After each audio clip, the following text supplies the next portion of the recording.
Welcome to University Drive, your pathway to the transformational work of University of the Bahamas. Our goal is to build a better Bahamas by shaping tomorrow's leaders today, finding solutions to challenges, and forging new opportunities for growth.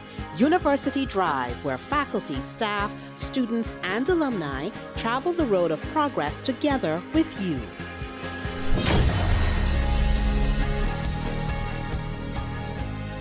Hello and welcome to University Drive.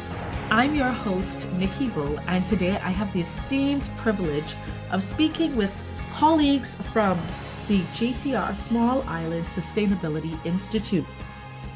Of course, we all know that sustainability has been the buzzword and has been garnering a lot of attention in recent years, particularly as we talk about small island sustainability, as we talk about climate change and global warming and the impact it can have on small island developing states. Well, the University of the Bahamas is remaining ahead of all that's happening. My guests today are Dr. Carlton Watson, Interim Director of Small Island Sustainability, Solomon Amonkwa, Assistant Professor of Environmental Sciences, Dr. Kristen Welsh-Onwalla, Assistant Professor of Environmental Sciences, Dr. Valier Delaveau, Research Scientist in Marine Sciences. Lady and gents, welcome to University Drive. Thank you very much. Thank you for inviting us. So I want to get right into this conversation, and I want all of you to chime in, particularly as it relates to your various specialties. But I'm going to start with you, Dr. Watson. Tell us what is the GTR Small Island Sustainability Institute all about, and what is its key mandate? Okay. Great question. As you noted, the GTR Campbell Small Island Sustainability Institute was really a gift and the vision from the Freedom Foundation, and Dr. Brenda May Claire, who was the dean at the time, wrote a grant to secure the funds to create the structure and also the programs. And the vision of Small Island Sustainability is really to address critical areas necessary for the environmental, economic, and social sustainability of the country. And we all know that one of the biggest threats, and also to address the threats to sustainability. And as we know, one of the biggest threats is climate change. But it started at that time and still continues with a strong focus on food and agriculture and the environmental sciences. So this SIS, as we call it, is really a focus on some cross-cutting areas in marine, environmental sciences, ecotourism, sustainable development, sustainable agriculture and fisheries, and integrative planning. And to support research and teaching in that area, we have developed a set of labs that will enable us to conduct high-level research that can inform policy, that will produce data so that we are making decisions with the best available data. And we also have a strong focus on addressing sustainable livelihoods and the needs of our communities. As you know, we are an archipelago, and it is a part of our national psyche that we do not leave our family islands behind. And so a lot of the work that we focus on is also to address the sustainability of those islands. And I must add, also, we see SIS as a hub for the country and the institution to bring together practitioners and faculty from varied disciplines to engage in research and teaching and to address national needs. And we work closely in looking at the National Development Plan to ensure that our program aligns and is responsive to that. And so one of the things we are often doing is working with a lot of the NGO community and working with the government so that we work collaboratively to address some of these very complex problems. Dr. Watson, you said a whole lot, and I just kind of want to recap some of what you said for the sake of our listening audience. You spoke about the environmental, economic, and social sustainability, and that being part of the driving force behind GTR, Small Island Sustainability Institute. And then you spoke about food and agriculture, environmental science, marine science, ecotourism, and integrative planning. Now, when we think about sustainability, I know a lot of times we kind of use that word loosely and casually, but from a scientific standpoint or from the expert standpoint, what really is the crux of sustainability and why is it important? And I'd like all of you to chime in from your various areas of expertise. Sustainability really covers the three pillars that you just mentioned and that Dr. Watson previously mentioned, looking at economy, society, and the environment and how they work together, how we can live sustainably. We're addressing environmental issues within the country, but we have to do so in the context of the greater economy and society as well. And I think a lot of what we teach within the SIS program and what we're studying is that many of the sustainability and environmental science issues that we come across are really unique to small islands and unique to the Bahamas. So we're trying to address environmental problems within the context of being a small island nation and all that's unique about it. I also like to add that we don't live on an island in terms of being globally, because we're not isolated. We are isolated on a small island, but we are part of the international community and we are impacted by everything that goes on around us. You know, the statement that if the US sneezes, we catch a cold. That is so true in so many ways, because we're great consumers. Most of the first world nations impact climate more than we ever could. We're such a tiny nation and we're just a part of it. Our fisheries, our marine ecosystems are all impacted by everything going on globally, not just locally. There is local impact, of course, but we are all impacted by what's going on globally on a large scale. And so we have to do our part to minimize our impacts, our anthropogenic impacts on our ecosystems as best we can to sustain ourselves. Yeah, to add up to what Dr. Delabo has just said, we have a project ongoing at the moment. That is the Integrated Land Management Project that also seeks to address some sustainable development goals. And with that, we are able to also deal with some of the environmental issues we are facing, just like Dr. Umwala also said. So this project, at the end of the day, is going to add up to whatever other countries are also doing. We have some platforms that are set up to report on what we find on the ground, how bad the situation is, and how we can mitigate such environmental issues. So I think that's what we have going on at the moment. So, yeah. If I could add one thing as well to, you had asked previously about how do we define sustainability. I think it's important to note that the common definition of that is that we are living, addressing our current needs without compromising future generations and their ability to meet their needs. So trying to understand how we can live today, how we can access our resources that we have available to us, but also leaving something behind for future generations. And so a lot of what we're studying within the program and the research that we're doing is trying to understand best how we can do that within the pillars that we've talked about: economy, society, and environment. Right. It's really about how do we find that the best balance between development and conservation or exploiting our natural resources.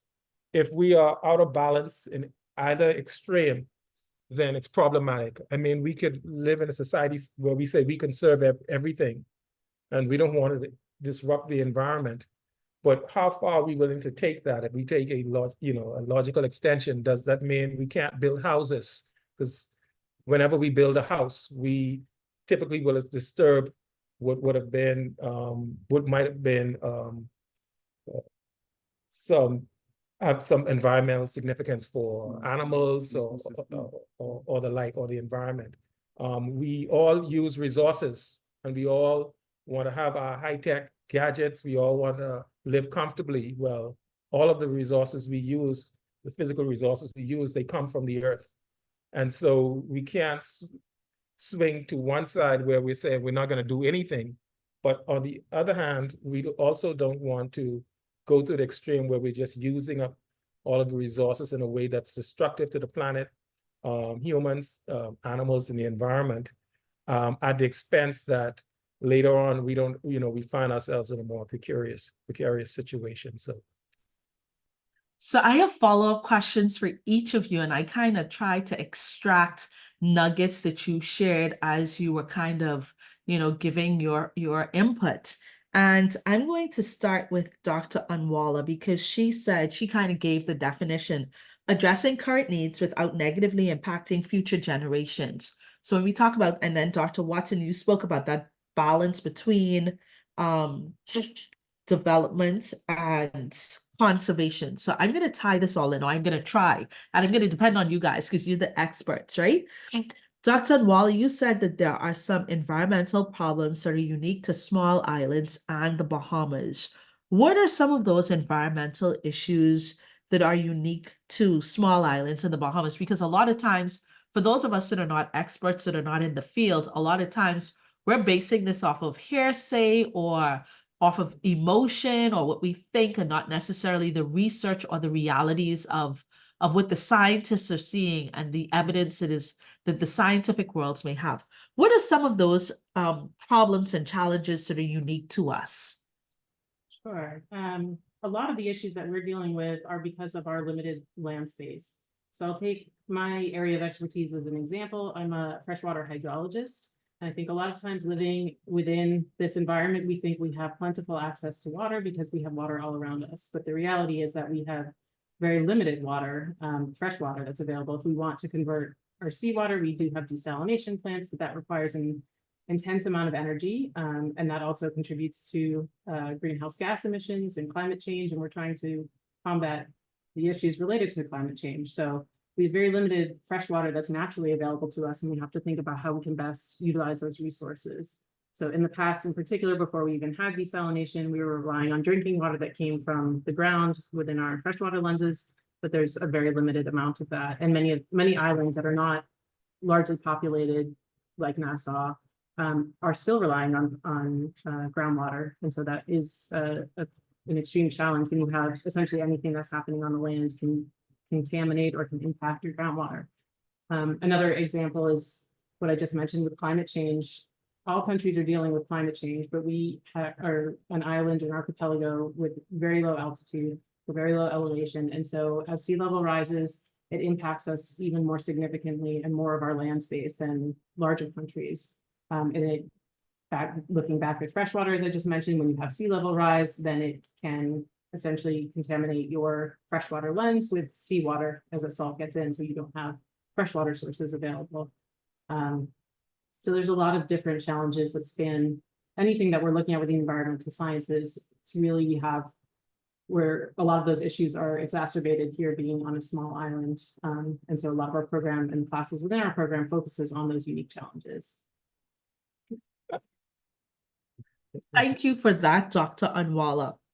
So, Dr. Delaveau, you mentioned that, even though we are a small island, we're not isolated. We're part of the global community. And you made the analogy that when the US sneezes, we catch a cold, and we're impacted by everything around us. What are some of those things that impact us that the ordinary person may be oblivious to or totally disregard, that is impacting small islands and particularly the Bahamas? Well, the Bahamas is a nation. The individuals tend to think of ourselves as first world because we have access to so many things that we bring in the country. We import virtually everything we use, consume, TVs, radios, and yet on such a small landmass. The fact is, everything we use, they tend to have a short lifespan. And what do you do with them after?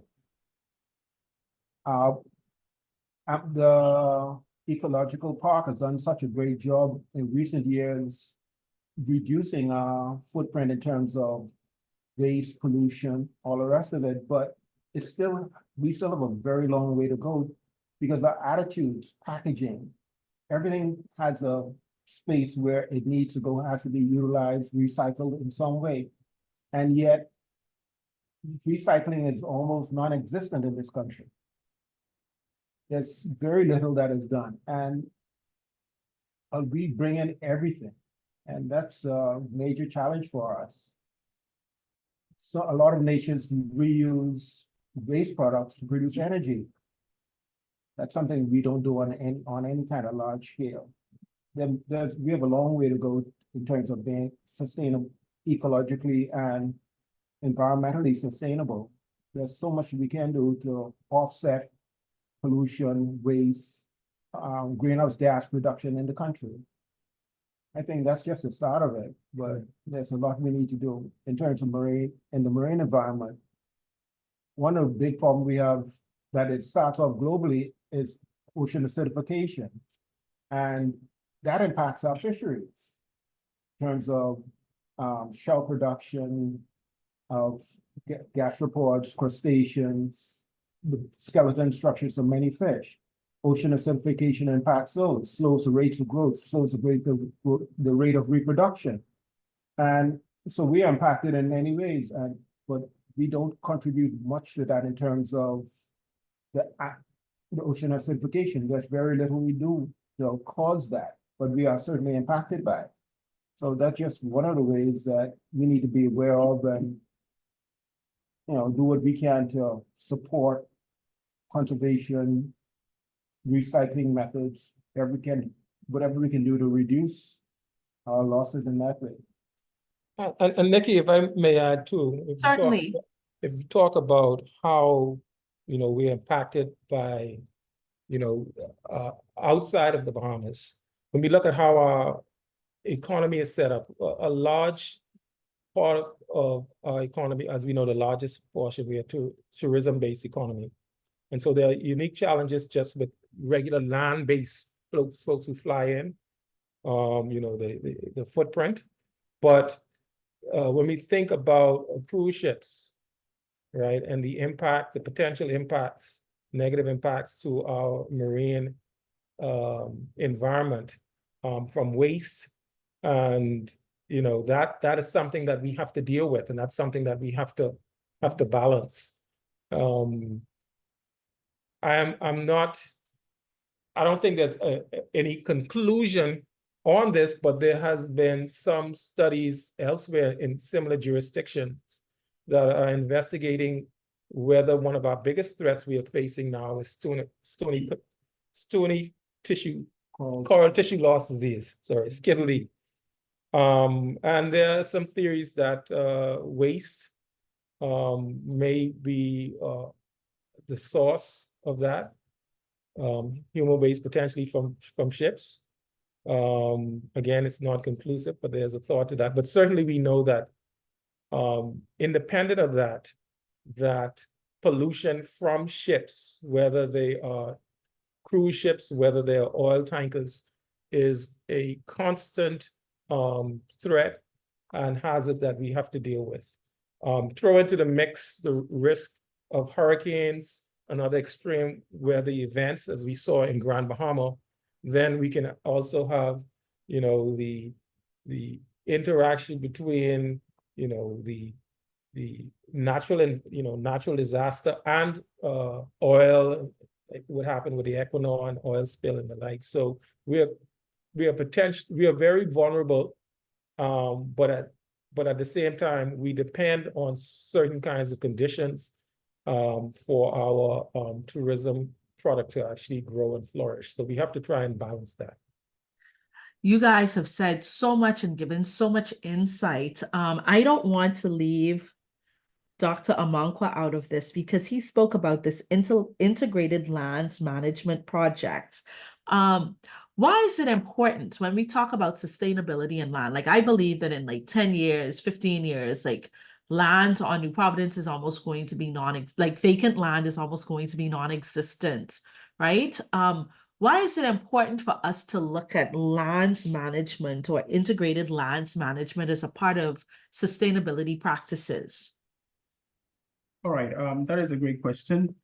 First of all, I want us to see this whole integrated land management thing as a multidisciplinary concept, right? We have different fields coming together to do this. There's also one aspect to it that we have stakeholders also coming together. We have governments to play a role. We have local communities as well. We have academia. We have some private sectors and NGOs who also come together, and they all have certain interests. But the most important thing that we have to put at the top is how we preserve our ecosystems, right? When we talk about sustainability, we don't look at how we survive as humans, right? But we also look at how other species survive along with us. And some of these ecosystems that are around us are also the sources of survival of certain other species. And our activities as humans attach these ecosystems and then destroy them, right? And we are able to use some tools in remote sensing and also other geospatial data to identify some of these problems, right? So we have situations where we have some human activities encroaching certain forests. There'll be places where some species survive. We also have some other human activities that destroy other ecosystems. So what we want to do with this land integrated land management thing is to, in our part as those in academia, put some data sets together with which we can assess the level to which we have impacted our natural environment, how bad the degradation of the environment is. So we have data sets like the land use, the land cover change, which we can compute from remotely sensed information, right? So when we talk about remotely sensed information, we are looking at information that we have gathered off the face of the earth without being in touch with it, right? So we have satellite sensors and UAVs, we have other devices that we use to capture such information on different scales and resolutions.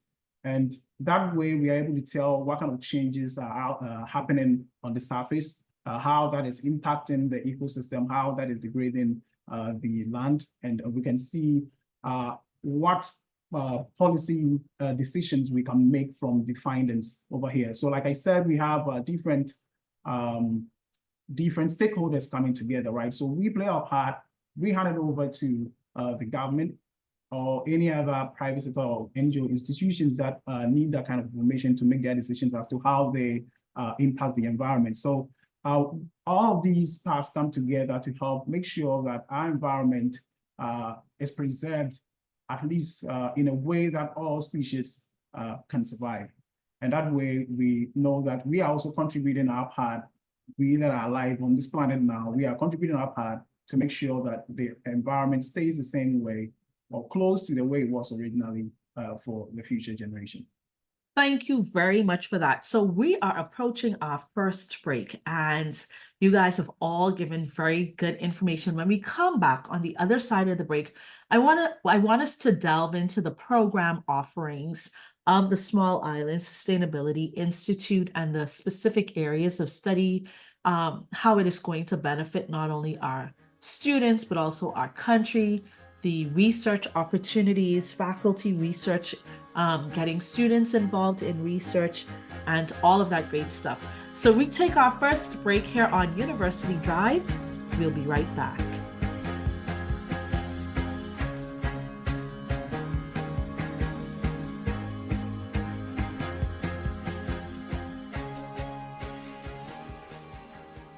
The one big draw of doing a doctoral degree here is that you don't have to move and you don't have to take your family to a different place, and so you can do it right here. The same abilities that you would have in UK or with America with being able to research is available here. And we now have all these facilities, and so they can take advantage of it at a much cheaper cost to the individual. Chapter One Bookstore is proud to serve the students, faculty, and staff of the University of the Bahamas and the community at large. We are the premier choice for the purchase of university textbooks and supplies, and UB logo apparel, paraphernalia, and gifts. We also carry a wide variety of school supplies, learning aids, and leisure books. Visit our copy center for all of your printing, copying, and binding needs. Chapter One Bookstore is located on the ground floor of the Michael H. Eldon Complex on University Drive. Shop with us on Monday through Saturday. You can contact us at 397-2650 or email at chapter1@ub.edu.bs. Follow us on Facebook and Instagram at Chapter One Bookstore. Chapter One, the premier choice.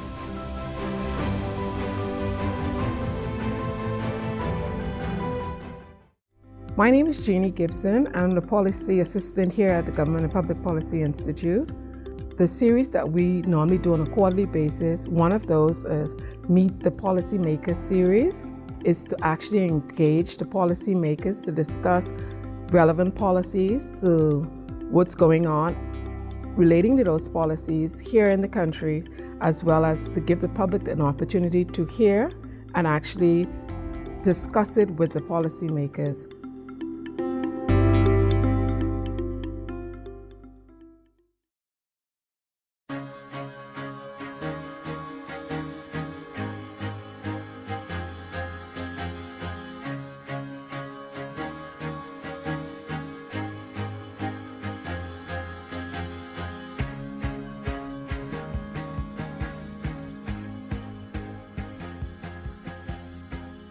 Welcome back to University Drive. If you're just joining the conversation, today we are talking about the Small Island Sustainability Research Institute at University of the Bahamas. My guests today are Dr. Carlton Watson, Interim Director, and his expertise is energy development and policy and sustainable development.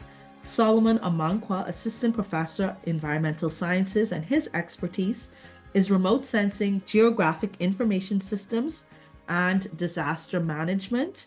Dr. Kristen Welch Unwala, Assistant Professor, Environmental Sciences. Her expertise is hydrology, climate change, and stable isotope analysis. And Dr. Valier Delaveau, Research Scientist, Marine Sciences, and his expertise is fisheries, marine policy, and marine biology. We had us a very interesting conversation before the break, and it was kind of a cursory to, getting an understanding of small islands, of sustainability, the importance of our small island sustainability, how the rest of the world is impacting what's happening here, what sea level rise is all about, the environmental problems that are unique and not so unique to us, what it means from an environmental, economic, social standpoint, and why sustainability is so important. Those are some of the things, the general things we covered before the break. Now we're going to delve into the programs here at University of the Bahamas. And I want each of you to tell us a little bit about what the program is in your area of specialty and what are some of the unique features and some of the program highlights. Dr. Watson, I'm going to get started with you, and then we can go to Mr. Amankwa, and then Dr. Unwala, and then Dr. Delaveau in that order. Okay. Okay. The original programs, this is really an exciting time for us, because when we made the transition to university, we looked at our programs with a view to revise them. And so at that time, we put a few programs on hiatus while we were developing or revising them. And so originally we had a program in policy, one in environmental science, one in sustainable agriculture, and another in ecotourism. So currently, while we have admissions in sustainable agriculture, we are really focusing on the marine science program at this point. We found that this is where we've had the greatest amount of interest, particularly folks wanting to be marine biologists. And now we're going through and developing the environmental science. So we're taking a step by step. We want to make sure that whatever we produce, we're building off the knowledge from offering those past programs over the last 10 years, and we've produced some excellent graduates. And we want to ensure that as times change, as our knowledge change, as our expertise change, that we revise the program. So the new program in marine science is in many ways radically significantly different from the original program. I think it also reflects a change in our thinking. We are focusing more on ensuring that students have a very we've added to the fundamental preparation in this program. So sciences and the math are more pronounced in this program. Opportunities for research. We know that we have to serve the needs of the country as a national university. So we're producing students who hopefully can opt to go to university and do graduate degrees, but also folks who will work at local NGOs, who will work for government, and even we have instances of graduates who've gone into entrepreneurship. And what we found, all of them have done, as far as I know, all of them have done very well. As fast as we can graduate students, we find that they find jobs. And so this new program, another added feature to it is a study abroad component. We want to ensure that students get exposure beyond our shores. And some of that study abroad can include even international experiences in the Bahamas. We're exploring partnerships with institutions to work on a family island where they bring students and faculty, and with our students and faculty where we can have unique learning environments. And that's the other focus is, and this is one of the key points why I think I can say clearly that the advantage of a University of the Bahamas degree is that the kind of exposure you can get, especially if you're thinking about returning to the Bahamas, but also network of researchers from everywhere. The Bahamas is, you'd find faculty from and researchers from Europe, Asia, of course, United States, particularly many of our Florida schools. So we have world-class faculty here integrating with our world-class faculty. And so your network is going to be that much greater, as well as we have folks who are decision makers in the country who we interact with, who can teach or do teach modules in various courses. So I know I've said a lot, but the program is really about ensuring students have strong fundamentals. They have experience and exposure, not only to New Providence, but the Family Islands and internationally, and that it builds in enough flexibility to prepare them for graduate studies, or NGOs, government, or for entrepreneurship. And that's in the marine science. And now we're in the point of revising or developing an environmental science program. And Dr. Anwala is leading that while focusing on looking at our graduate programs, because that's the next step that we need to take. And that's why we are going out and recruiting the best faculty we can. That's why Dr. Amankwa, who is a remote sensing scientist, artificial intelligence, is here. You talk about some of the unique environments. And forgive me, when I start, it's hard to stop, so I'm going to stop it a bit. But you talk about some of the unique challenges that the Bahamas face. Well, our archipelagic nature is one of the biggest challenges and most unique. If you look around the Caribbean, even in the region, there's no other country in the region that has the kind of spread in terms of geography. In fact, you can almost fit, can you fit the Eastern Caribbean, a large part of the Eastern Caribbean, several countries within the Bahamas, all of the Eastern Caribbean states, right? So why we are focused, and that's the reason we are focusing on remote sensing, using the best technology, artificial intelligence, various kinds of geospatial visualization, because it's virtually impossible for us to monitor and to be all of our space, right? We still have to be on the ground, but how can we use the latest technology to minimize the amount of time we have to spend on the ground and maximize the use of technology? And that's why we are making a strong push in the artificial intelligence space and the remote sensing space. Thank you for that, Dr. Watson. I now want to hear from from Solomon Amankwa. You spoke about his the unique skills that he brings in terms of the artificial intelligence and the remote sensing. How does that factor in, and how are we integrating that into our programs, and why is that aspect of study, or why is that aspect of technology important in sustainability studies? All right, thank you for your question. First of all, there are certain kinds of analysis. Okay, we need data, or we need information to actually understand how our environment is changing over time, right? So that is why we have these remote sensing technologies to help us do that.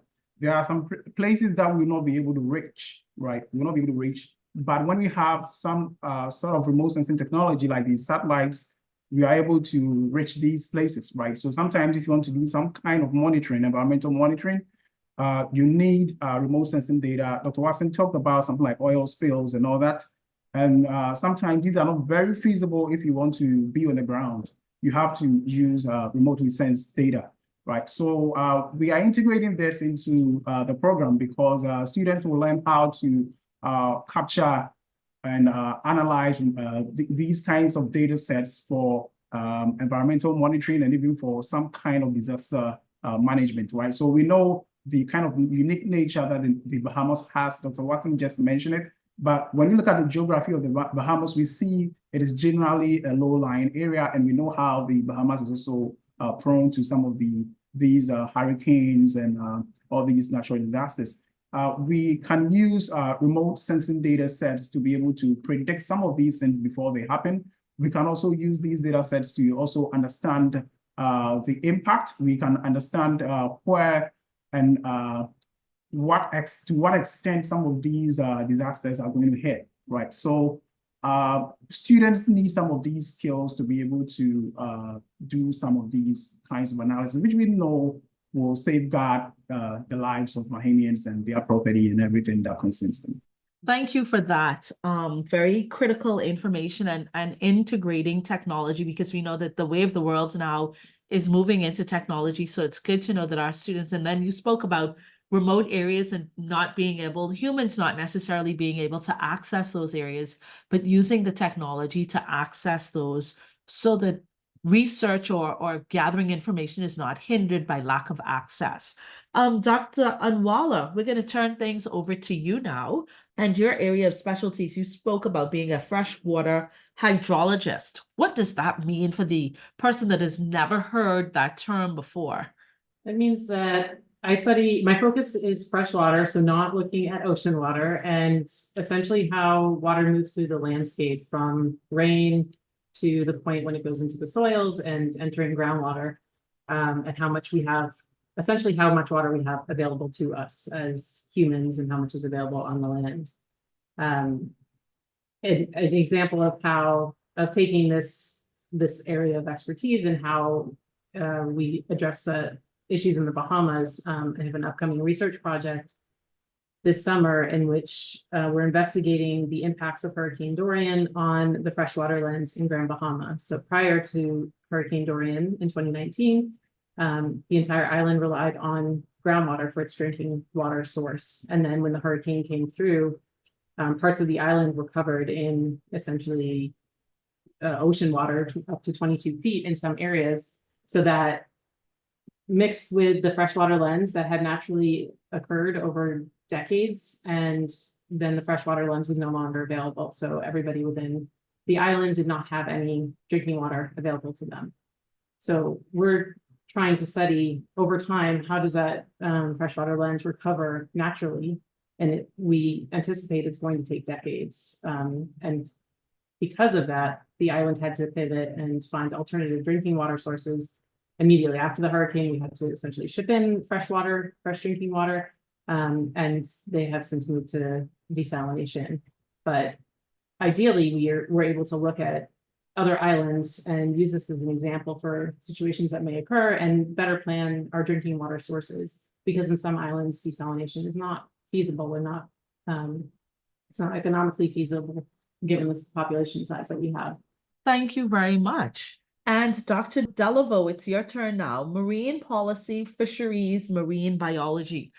We are surrounded by water. We love to fish. And why is it important for us to have fields of study devoted to this? I know we've been an agriculture and fisheries nation for a long time, but not necessarily had the textbook knowledge. It's, a lot of it has been passed down from generation to generation.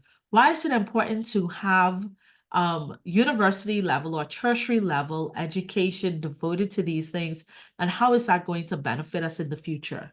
The whole idea of the GTW sustainability compass is the keyword sustainability. We in this country have always depended on our fisheries. Even the fisheries contribution to our GDP is approximately twice that of the agriculture component. And we certainly need to feed ourselves. And so it's been a great benefit that our fisheries have always been relatively strong. However, in some quarters, fears are being heard that we're overfishing. There's talk about the grouper being overfished, the conch being overfished, meaning they are not being sustainably managed. And therefore, we could run out of conch. We could run out of groupers. We could run out of snappers. Now, my job as a fisheries biologist is to do the research to find out whether or not they are sustainably being managed, so that we can ensure that I can fish, my children can fish, their children can fish. That we won't have to, again, we already import many things. And we are even now importing fish, but do we need to import even more just to meet our needs? So we have to do our part to fish sustainably in our environment. The Bahamas is 97% marine. A lot of Bahamians don't even know how to swim. That's one of my peeving points. And, and I actually teach a scuba course here at UB. You can now learn to scuba dive for credit here at UB. And if you want to be a marine scientist, you should be able to work in your environment underwater to study the corals, to study the reef, to study grouper populations, grouper aggregations, to map the conch beds, to see how they respond to the vegetation, the sediments.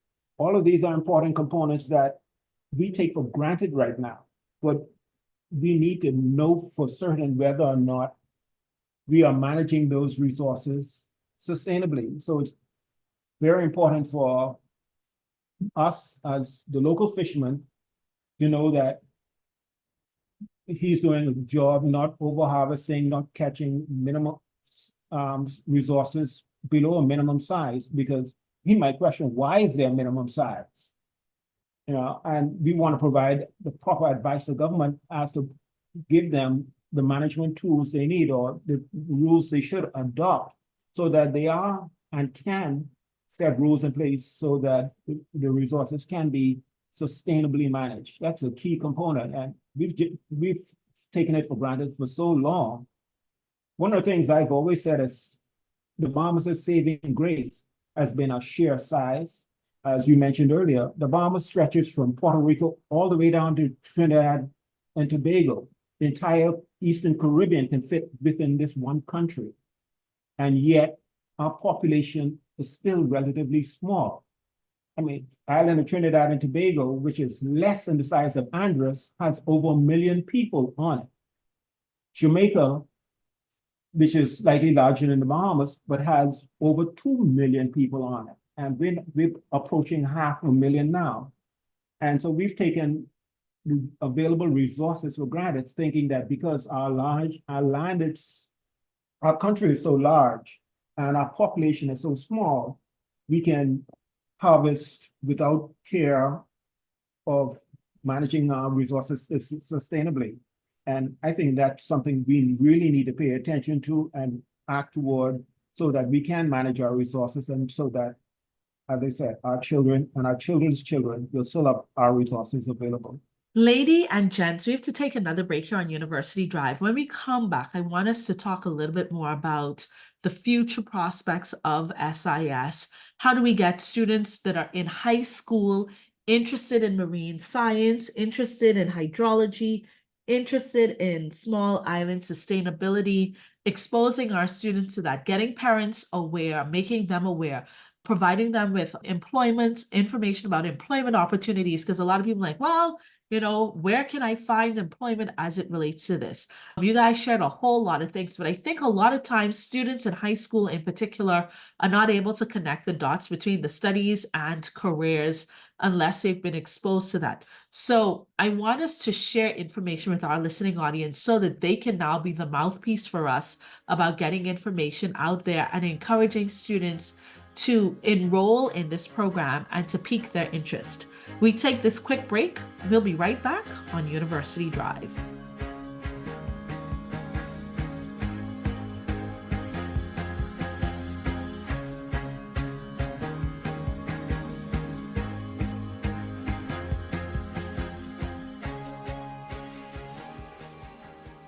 The one big draw of doing a doctoral degree here is that you don't have to move and you don't have to take your family to a different place, and so you can do it right here. The same abilities that you would have in UK or with America with being able to research is available here. And we now have all these facilities, and so they can take advantage of it at a much cheaper cost to the individual. My name is Jeannie Gibson. I'm the policy assistant here at the Government and Public Policy Institute. The series that we normally do on a quarterly basis, one of those is Meet the Policymakers series, is to actually engage the policymakers to discuss relevant policies to what's going on relating to those policies here in the country, as well as to give the public an opportunity to hear and actually discuss it with the policymakers.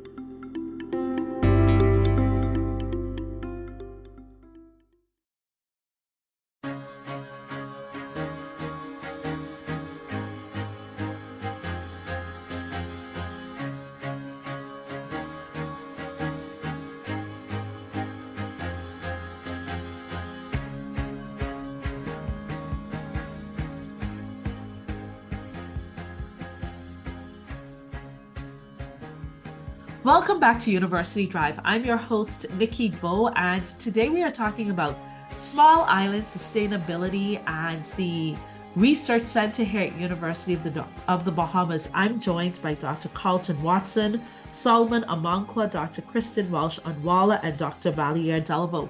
We've been having a very interesting conversation, and I'm sure I could almost have part 2, 3, and 4 of this because we've only began to, delve into this. We've just touched the tip of the iceberg, and there's so much more that we can talk about in each of your respective areas. But as we begin to wrap up the show, I want us to speak specifically and directly to students that are in high school that are doing sciences. Like I did physics, chemistry, and biology in high school, but I knew nothing about marine science. I mean, I was not exposed to that back then, except through GGYA, and that was, that was recreational more than anything else. How do we pique the interest of our current high school students to expose them to the possibilities that exist here at University of the Bahamas and future careers for them? I think I'll take that one since I can't speak as an environmental scientist like my esteemed colleagues here. This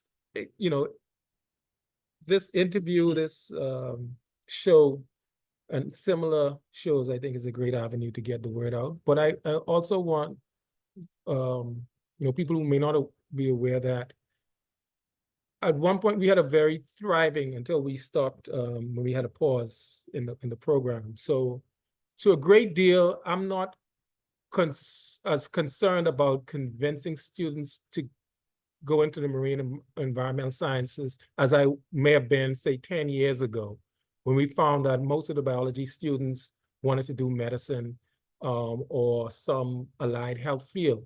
We're finding now that a lot of young people are concerned about the environment, certainly about climate change, and want to do and want to play a part in be a part of the solution. And so I think it's really a matter of them knowing that this program exists. I think that's the main, that there's a program that exists. It's a very strong program. We have lots of very qualified experts here with very distinct research. As I mentioned, the 3 PhD professors here. But also, I would be remiss if I did not note that as we've developed this program, we've been very intentional about developing our program in Grand Bahama. And so we have also the opportunity, it's possible for a parent to even say in Nassau, to say their son or daughter can travel to Grand Bahama to take this program as well. And as far as I know, if they're a full-time student, not only will their tuition be paid, but they will also be given a monthly stipend for rent. And so that, I think, opens up the possibility for parents who may want the students not to, to get exposure beyond New Providence. The other thing that I think it's important for students to know, I mentioned this before, that we have a study abroad component, and we really encourage the international collaboration. And in fact, that is one of the hallmarks of our program, is about partnerships. We are trying to, when we even think at the national level, we're trying to shift the way that things are often done, if I must be blunt, in that initially in a lot of my discussions with folks in different areas, in departments, in government, and elsewhere, there was a little reluctance, I would say. It's not as reluctance as much as the university has traditionally been a teaching institution. And what we're saying is we have no choice but for the university to contribute to new research, to provide the data for our decision makers and policy makers. And the only way that's going to be effective is if we work together. And so we put a strong emphasis on working together as teams, as our faculty, at the faculty level. And in our students, we also want to inculcate them with that value of teamwork, because this is not something that one person can do alone. And I always reflect that, growing up as a student, a high school student, we put so much emphasis on who was coming first. There was always a group of us who would always, compete for who would be the top 5. And it was so much, competition. And then we go and we take, national exams, and all of that is good. But this is, no pun intended, no man is an island. And as you can see from here, we need all of the disciplines beyond what's in this room now, to work together, different stakeholders at different levels. And so we want to make sure as we develop our program, we're developing the kind of student who sees the value in partnering, in collaborating, in being teachable, and working with other teams who might be different from them, different in nationality, different from where they originated from, or their parents originated from. And so that's something that we are very intentional about. So my pitch to students are there. The program exists. We are developing the environmental science, but the marine science is on paper. We hope to have the environmental science very shortly. And if you want a strong program with, you're going to get strong fundamentals, but opportunities to travel. I know Dr. Nwala is taking a group of students to do research, and with her collaborators. I think that's in the works. I think we get all the paperwork signed on that. And that's something we've done. We've taken students to Grand Bahama, and we'll be traveling. We have partnerships with other international and local NGOs, and we really want to put the focus on student experience. And if I could have any impact on the program, I would like for our students to leave and say they were at a program where they really felt valued and they were really supported to achieve whatever they wanted to achieve, and they were given the tools to do so. Thank you for that mouthful, Dr. Watson. I'm going to allow You your know. colleagues to chime in now. I filibuster, right? Sorry. I know, right? I don't know what to say about you, Dr. Watson.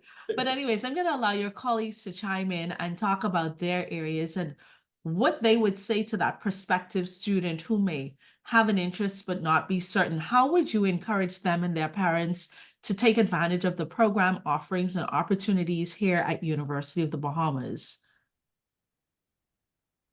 I would say that we are really looking for students who are interested in working outside, who care about their country, who care about the future of their country, because we have so many opportunities to work right now, that students have opportunities to work hands-on in doing some of the conservation work that's going on in the country, both with partners, as Dr. Watson mentioned, through internships, through research opportunities, and through their own individual research. I have the pleasure of teaching both an internship class and a research class where students get to explore their own interests in the research capstone class, where they get to design a project that they're really passionate about and investigate it.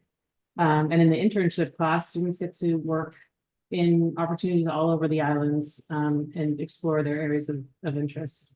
But students who come through the program are really excited to be able to work hands-on in the country. I think more than any other science programs that we have throughout the university, possibly, the students are really doing hands-on work. And so they have a great opportunity to do that through the SAS program. Yeah. Tell us, what does that hands-on work or hands-on experience look like? I mean, I know a lot of times, a lot of courses are really classroom-based, but when we talk about hands-on experience, what could that possibly look like for a student? Well, I can start off, for example, just at the end of last semester, the students were involved in a project. We had a class of students involved in a project that took them to Grand Bahama, looking at mangroves, carbon sequestration. And we know the government is very actively looking into gaining funds internationally, global funds toward the benefit of the country because of the role our carbon plays, our mangroves play, our seagrass play in sequestering carbon from the atmosphere. And blue carbon is a big deal right now. It's being spoken of globally everywhere. And the Bahamas is among the leaders in this area where we're doing research, quantifying our carbon that we have, and leading international fora about the way forward in this area, because we are sequestering carbon to a great extent, which benefits the entire world. There's a great benefit, and so we are getting funds to help with this field, and students can work directly with the data collection, with the management of these projects. And so it's a great deal for them. They can be active, their internships, their jobs to be had afterward, working in the fields, the technology they use, the knowledge they gain is certainly useful to many of the NGOs. A lot of our students go directly to work. Lady and Gent, Dr. Anwala, Dr. Delaveau, Dr. Watson, and Dr. Amin-Kwa. Thank you all very much for taking the time out to be a guest on this week's episode of University Drive. And to my listening audience, for this podcast and more UB information, and to learn more about our sustainability program, be sure to visit our website at www.ub.edu.bs, and be sure to follow us on Facebook, Instagram, LinkedIn, and join us next week, same time, same radio station, for another exciting edition of University Drive. I'm your host, Nikki Bowe. Enjoy the remainder of your day.